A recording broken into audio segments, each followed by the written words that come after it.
जय जगन्नाथ सांग मैंने साइज किचेन्स को आपण मानक स्वागत। आशा करे आपण माने भलरे थिबे सुस्थ रे थिबे। आसंतु आज बनैबा डालमा। देखंतु डालमा पई जहाँ जहाँ दरकार मु एठी काईनी की धुआ धुई करके भल के परिष्कार कर रखिछि। आलू नेइछि किछि बोईतालू नेइछि, झुडंग नेइछि, माटी आलू नेइछि, बाईगण नेइछि, टमाटो नेइछि, मुग डाली नेइछि अल्प, हर डालीटा अधिक नेइछि। दीटा जाक डाली को मिसेई आमे बनैबा। मुग डाली कम आ हर डाली अधिक। एबे आसंतु प्रस्तुत करिबा डालमा। कढ़ई गरम करी प्रथमे मुग डालीटा को आमे भाजी नबा।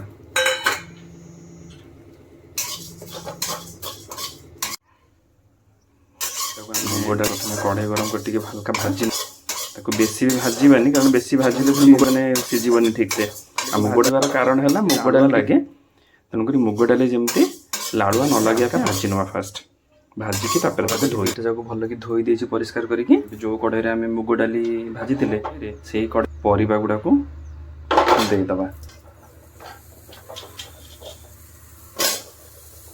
एथिरे आवश्यकता मुताबिक माने परिबा आ डाली पानी दरकार, पानी दरकार दबा। धोई रखिथिबा देई दबा।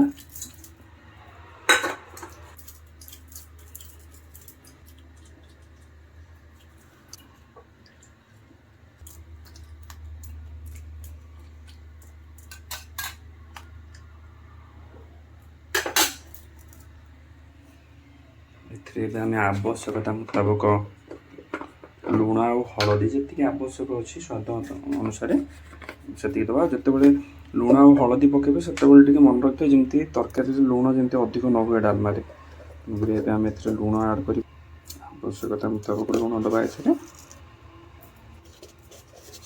मोर परिबा बहुत अच्छी हलदी देदबा। प्रेसर कुकर रे एक्चुअली डालमा आम जल्दी करने कर दौचे, किंतु प्रेसर कुकर रे डालमा कले टिके टेस्टा से लगे ना। यदि आप पित्तल कढ़ई कि हांडी कि माटी हांडी जो रोषे करेंगे आहरी भी बढ़िया लगे। ये करने बाध्य हमें यहाँ को गोले दबा। फास्ट लुण आ हलदीटा जो पकईचे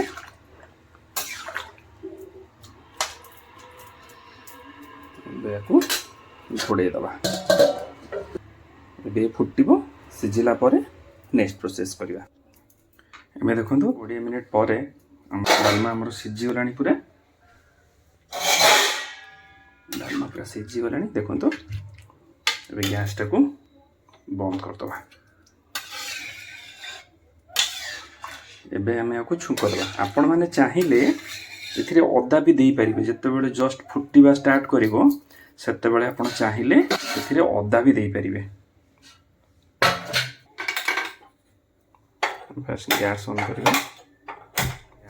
तड़का पैन गरम हो गले यहाँ घर तैयारी घी देसी घी।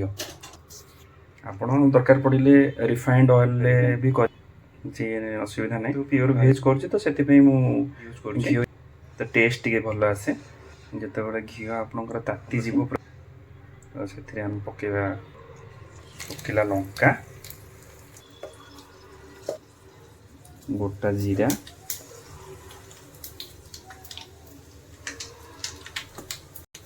पंचु फुटण,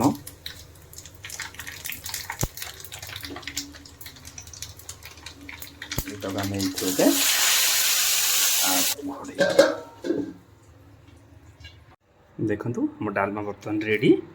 ये आम जीरा लंका गुंड करके रखी घरे गुंड कराई पकईदबा। ये आम डालमा पूरा रेडी। आपण मानक रेसिपी भल लगी प्लीज लाइक आउ शेयर आउ सब्सक्राइब करेंगे मो चैनल टी को। धन्यवाद।